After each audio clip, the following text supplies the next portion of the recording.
revised sentence of up to 5 years in prison and a fine of $10,000. Yeah, 233, case 1,307. Preble County Board of Commissioners requesting an amendment to the zoning resolution of Preble County, Ohio, which would provide for the inclusion of the Commercial Development Overlay District -1. The area of land that would be affected by this amendment is 5 parcels with a total of approximately 200.931 acres located between the north side of Orphans Road and the south side of Interstate 70 and the west side of US Route 127, Monroe Township, sections 34 and 35, Preble County, Ohio. The parcels currently affected by this amendment are, do I need to read the numbers? Okay. I-27-9235-300-00-007-000 0 North US Route 127, owned by 5 Orphans LLC, Zone Planned Highway Service. I-27-94-4-00-004-000. 311 Orphans Road, owned by Keith L. and Betsy L. Kemp, co-trustees, zoned agriculture. I-279-234-000-00-005-000. 821 Orphans Road, owned by Betsy L. or Keith L. and Betsy L. Kemp, co-trustees, zoned agriculture. I-279-234-000-005-000, 0 Orphans Road, owned by Keith L. and Betsy L. Kemp, co-trustees, Zone Planned Highway Service. I-279-234-400-00-005-001, 0 Orphans Road, owned by 5 Orphans LLC, Zone Planned Highway Service. These parcels will retain their current zoning classification and are proposed to have an additional classification apply as well. Okay, Jan, you took the parcel on the thing. If I might add, it was tabled last meeting, so you'll want to take it off the table. You're correct. I'll entertain a motion to remove from the table. Then moved, second, roll call please. Mike Biesecker, Dan Hayes. Yes. Jim McKee. Yes. Katie, do you want to take the lead or follow? I can take the lead on this just to begin with. I wanted to begin with, this is not a rezoning in the typical sense. The property's underlying zoning will remain in place. Therefore, nearly all of it is either zoned agriculture or the Planned Highway Service District. That's not going to change with this. The only thing that changes is that at any point in time, if the agriculture is rezoned to some other, anything other than ag or residential, then there are new zoning regulations that will apply. These applications go to things such as parking for when a building is built there, the roadways, things like even the trees have zone 5 type of plantings there, that type of thing. That's what it affects. To make it look similar, more like an area that you see at the Green or Tylersville exit versus, remember how the Dayton Mall used to look. To make it all look kind of the same, but then also at the same time affect the way the roadways and the parking and that type of are going to take place there.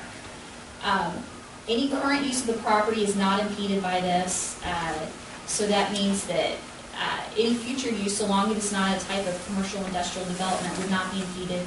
Again, these only apply when the underlying zoning change is made, and the property owners would not be able, I know one of the questions was, well, are they going to be able to market it as commercial with this? They're not going to be able to market it as commercial with this put in place.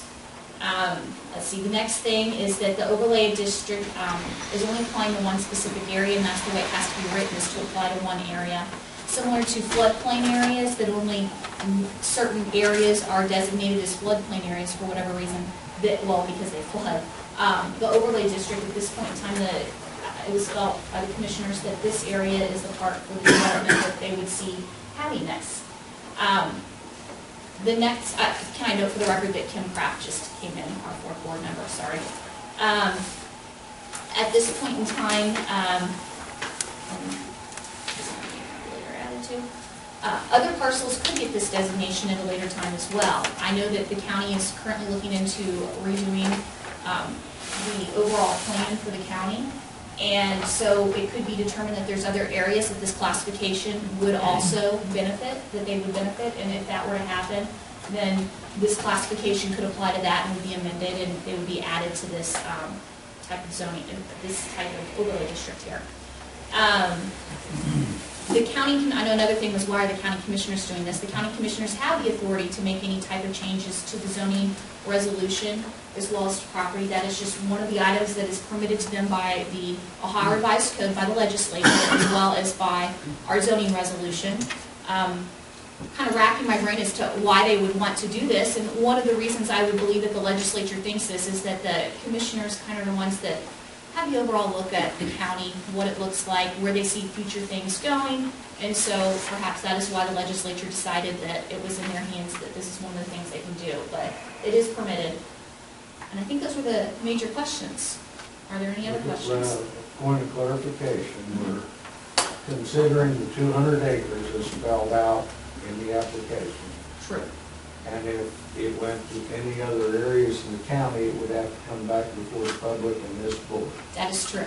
It would not automatically go to another area. That is true. Okay. That was it.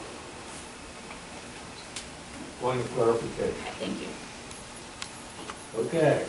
Anyone wish to speak about this evening, come forward, state your name, and let us know what you want to say.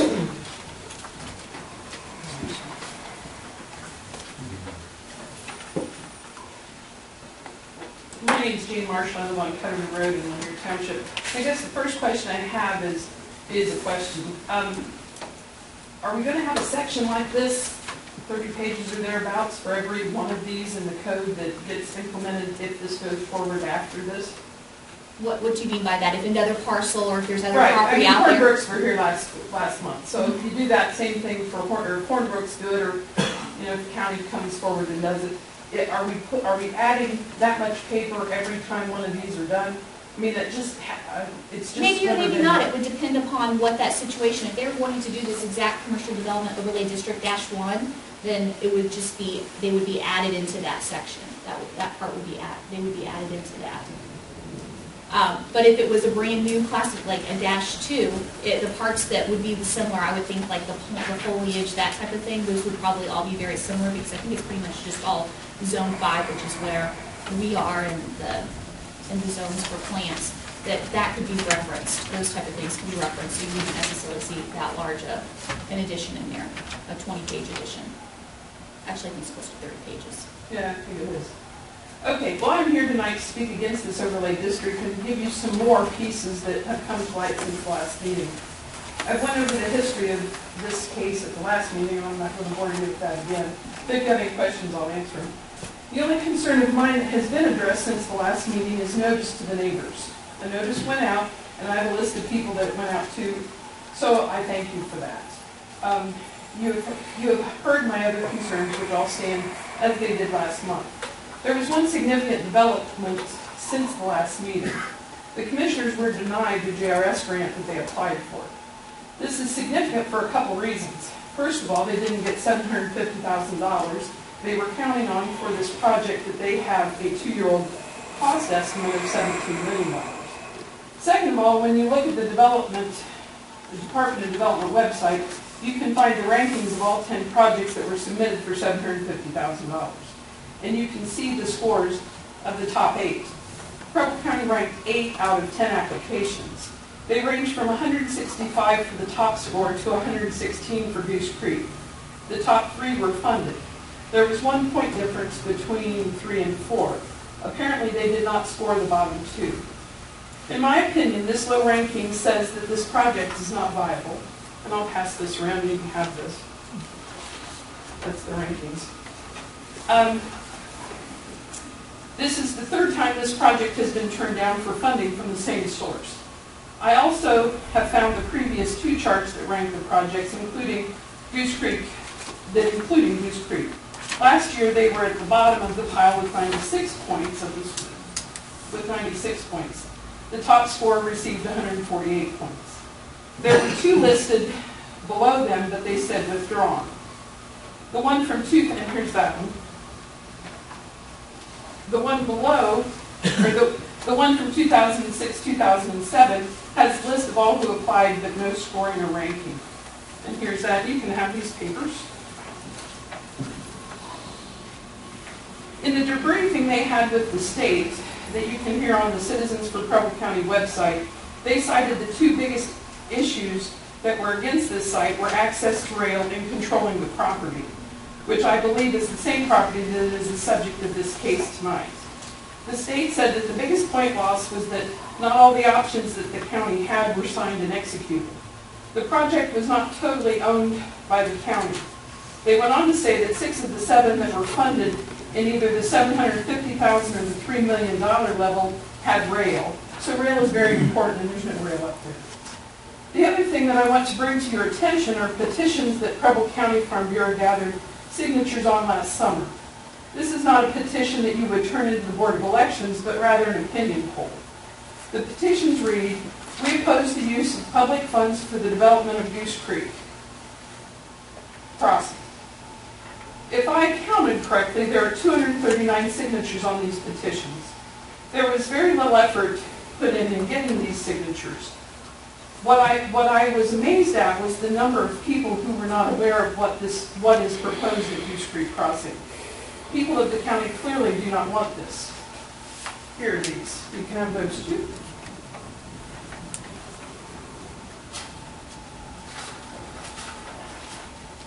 Last month I talked about the concern that I had that you were putting the implementing language in the first overlay district in at the same time.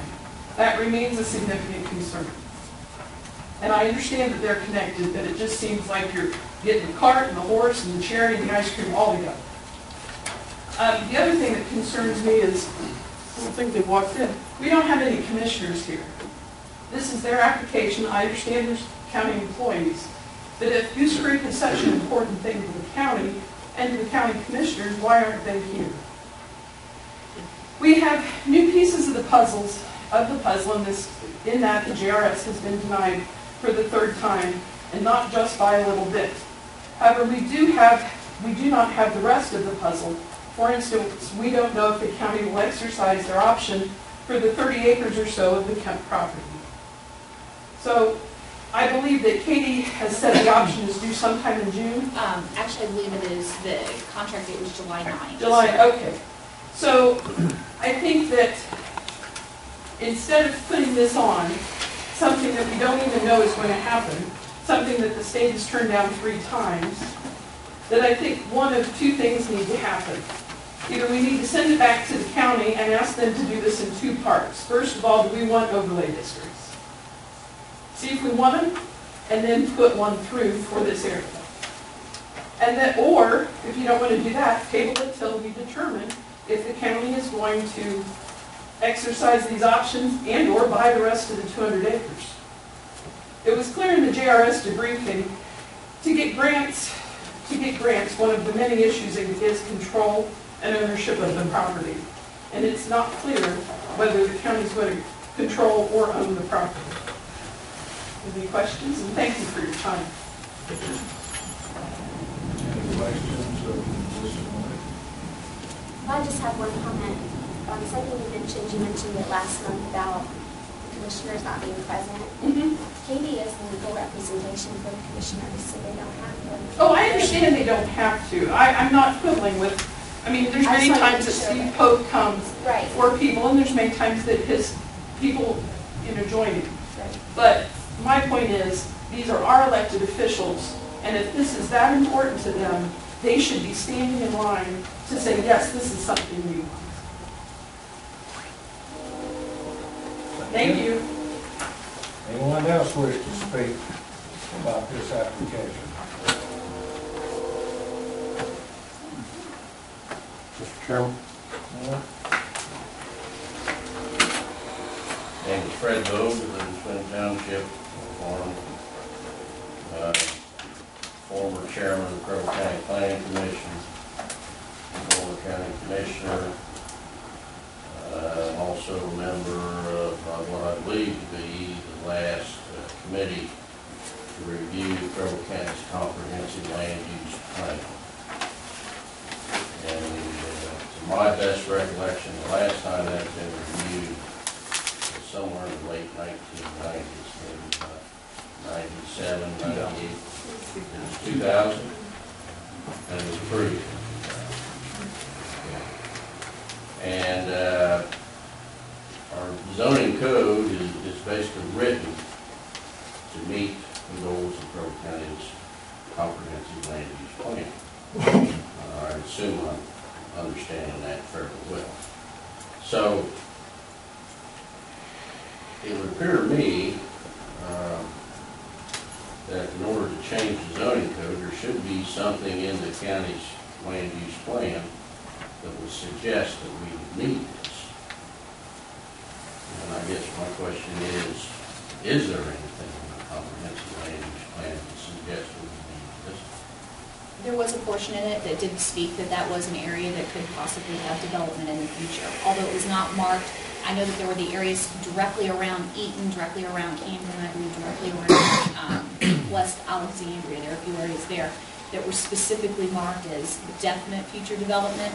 That was an area where there is potential future development in there. And then also all the different studies that the commissioners had, with the Zoe study as well as the Langer and Associates. So. And there was a designation in that land use plan, I believe, that gave those areas a specific designation, did it not? I believe it did, yes. You remember the term? I do not remember the term, and I don't have that in front of me, so I I don't can't. either. And you're telling me that this particular area was one of these? No, it was not. It was an area, though, that they mentioned that could have future impact, though. Okay. But it was not one that was specifically set out as, because when I was looking at it, because I thought that area, and I also looking at where Lewisburg is, and what was that one? 503 and 70, I also thought should probably have been, comprehensive use plan definitely needs to be looked at. Yes, if I remember, and actually, you're bringing my memory back into place here, that was the year I was commissioner.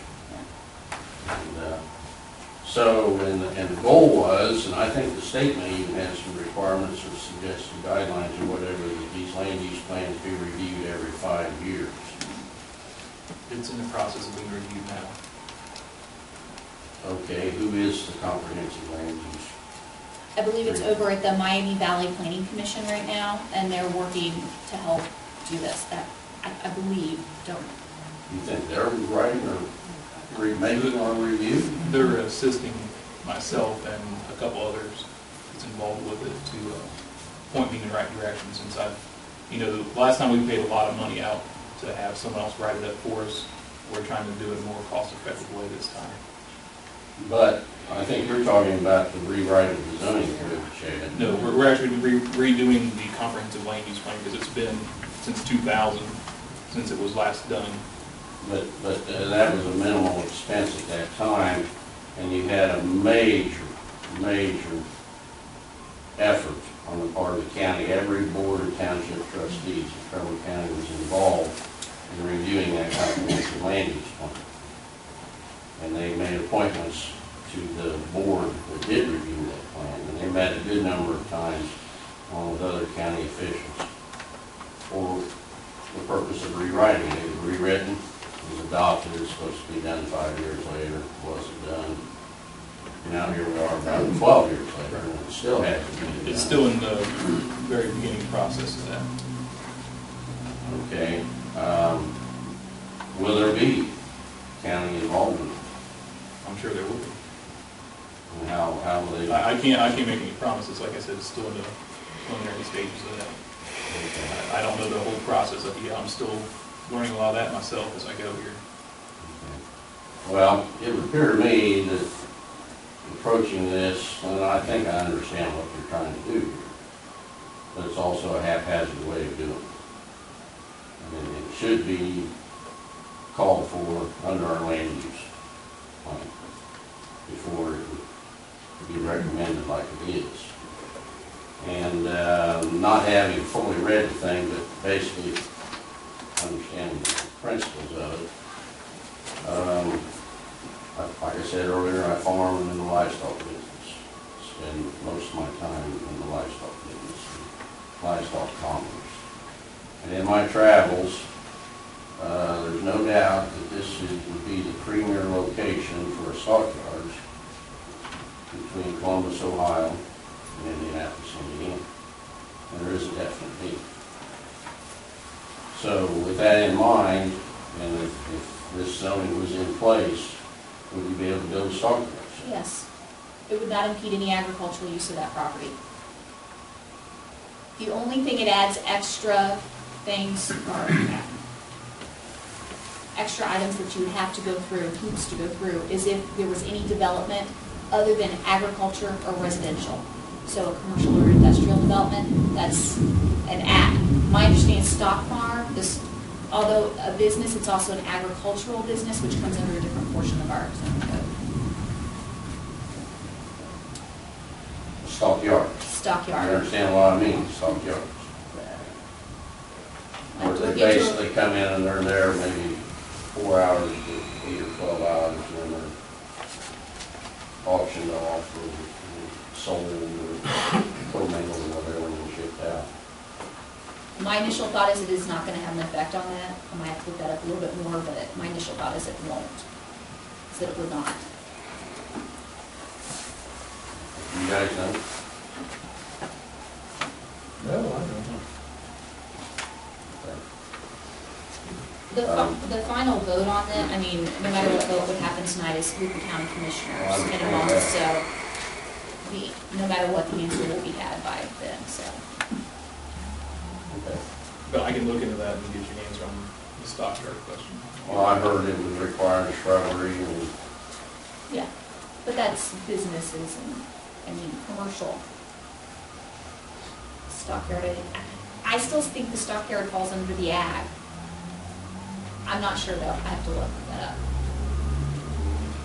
so if it would fall under the ag, is it going to apply or then is it not No, going to? it wouldn't apply at all.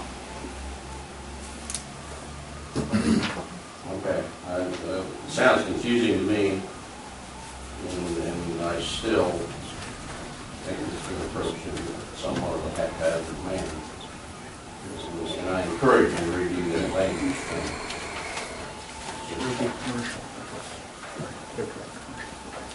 Anyone else wish to speak?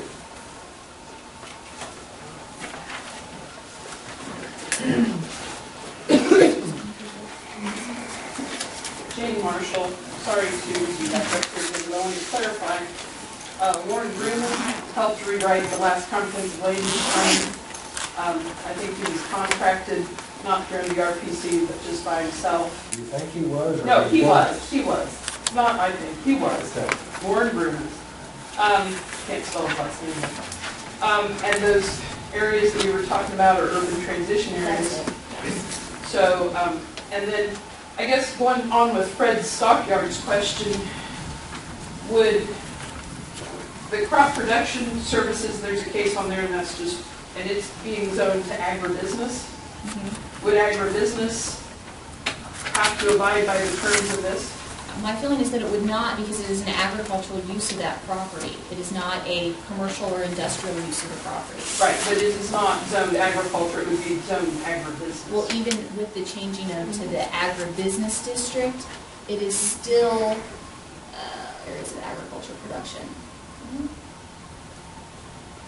So this uses the such as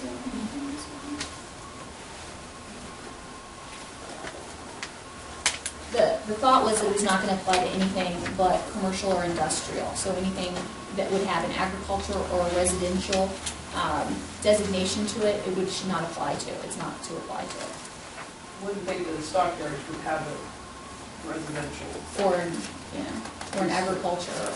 They shouldn't have an agriculture piece to it. Thank you. Anyone else wish to speak? This is agriculture. Hearing none, the planning commission vote to approve this. We'll proceed on, I'll entertain a motion. Not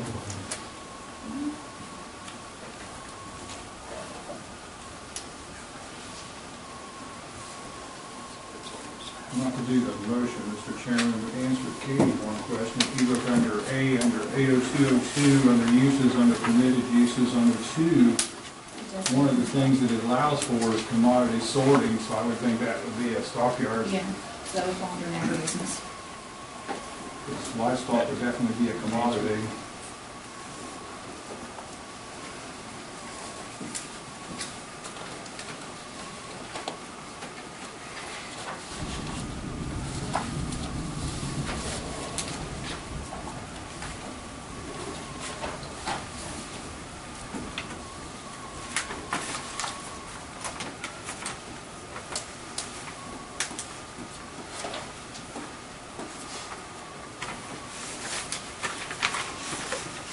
I'll take a motion to approve, deny, or table. We need to move. We've got a whole bunch of cases facing us.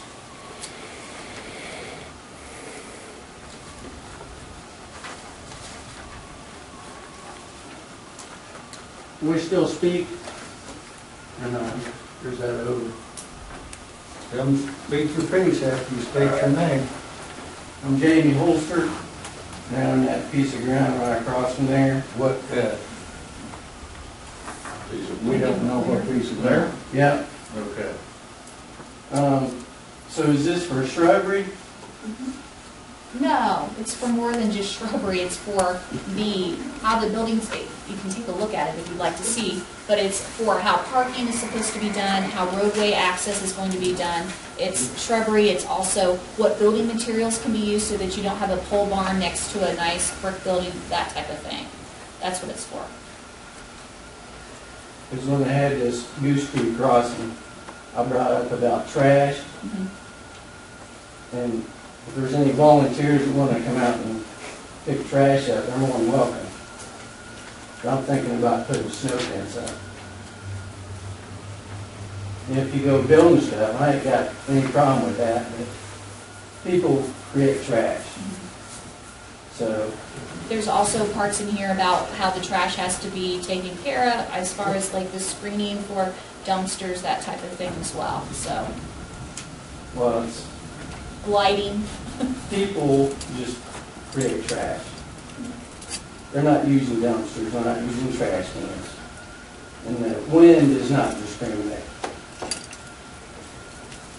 So, I think you ought to look into that, because if I got enough money, I'm gonna put snow fence up. Then that's gonna also cost snow drifts, but I don't like trash. That's all I got to say there. Is that mine? Thank you. Anybody else have a thought?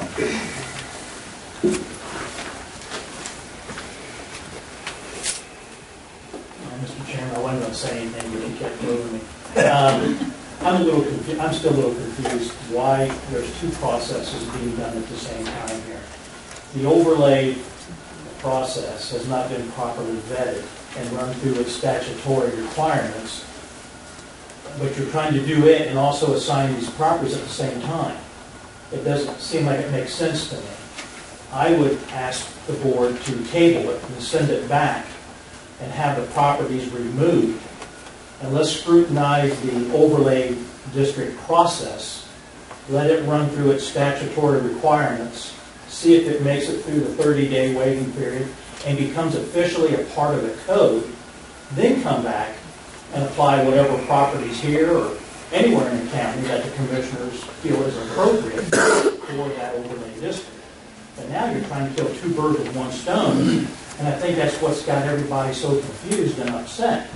And it doesn't seem like it's the proper way to go when there's other people in the county who are really watching this and they're wanting to do the same thing. And my question is, are they going to have to pay a fee? Are the commissioners going to walk it through for them and represent them? That just doesn't seem like that's been brought up yet. And since it's not a part of the code, we can't scrutinize it. I would be my suggestion for you to go to the next meeting and ask that question. because we cannot answer. Well, that's why. And I'm sure you I agree. well know that. And that's why I would As long suggest you as, send it back. we keep kicking the ball down the road, why, that I agree. question will never get answered. I agree, and that's why I would not like to see you turn it down, I would not like to see you pass it. I'd like to see you table it and send it back to the planning. You agree? Thank you, Mr. Chair. Oh, by the way, my name is Steve.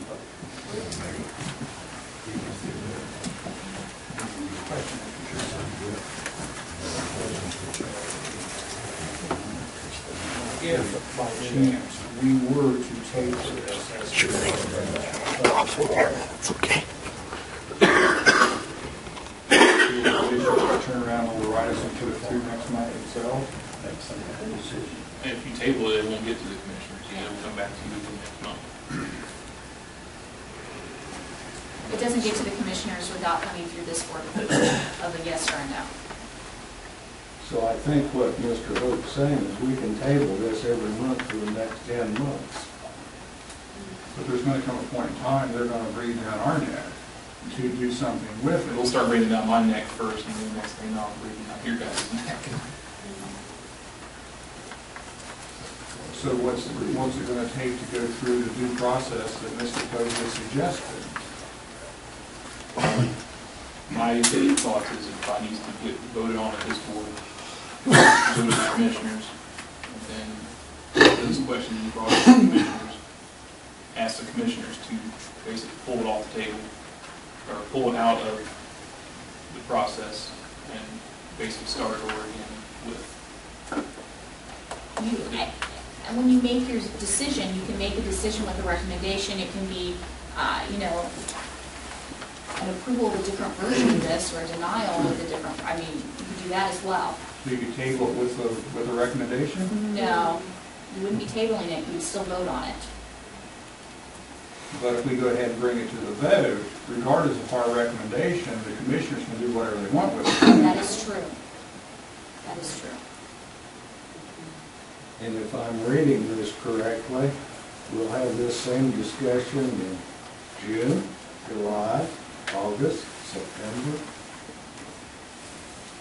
And I for one, agree with Chad that whether it's a denial or an approval, the only way the speaker's questions are going to get answered is to go to the commissioners and have them answered. So, And the commissioners do read the minutes from all of these meetings as well. And of course, they listen to everyone that comes to the commission meeting on this, so.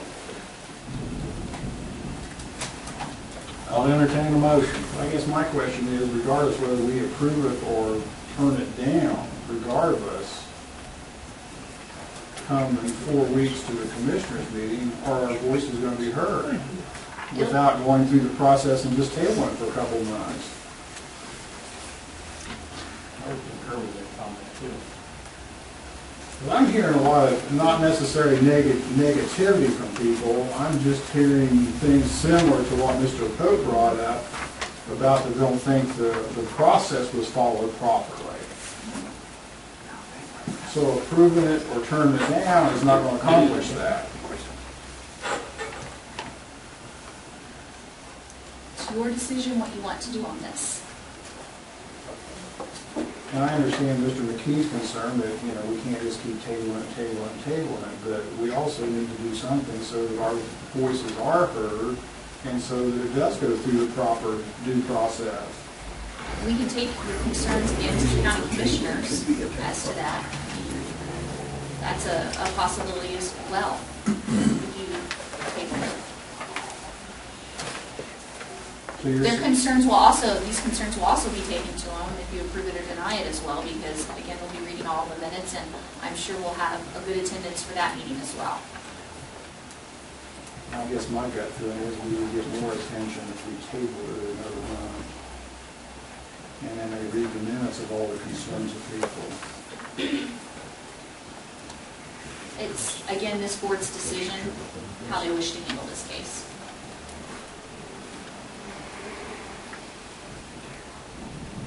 We had the same discussion last month. And unless they come and get a copy of the minutes from they really don't see the minutes from this meeting until I give them a packet when this gets put onto their agenda. We can't force you that request, we can give them some minutes early and explain to them what all happened as well. I mean, I have no problem with doing that. I definitely think they should have the minutes from the last couple of meetings. Well, they will have they will have the But minutes. in normal process, they don't get that until a vote is put here, and it gets put onto their agenda the following month. Then they get a packet that has the minutes from Just planning says like you commission guys. meetings, from these meetings, all the meetings. But you're saying on the table, they won't have that.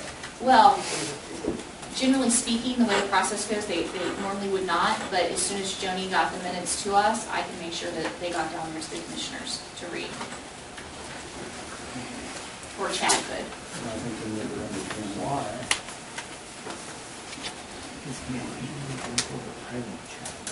And we could be placed on the agenda or speak to them about this as well.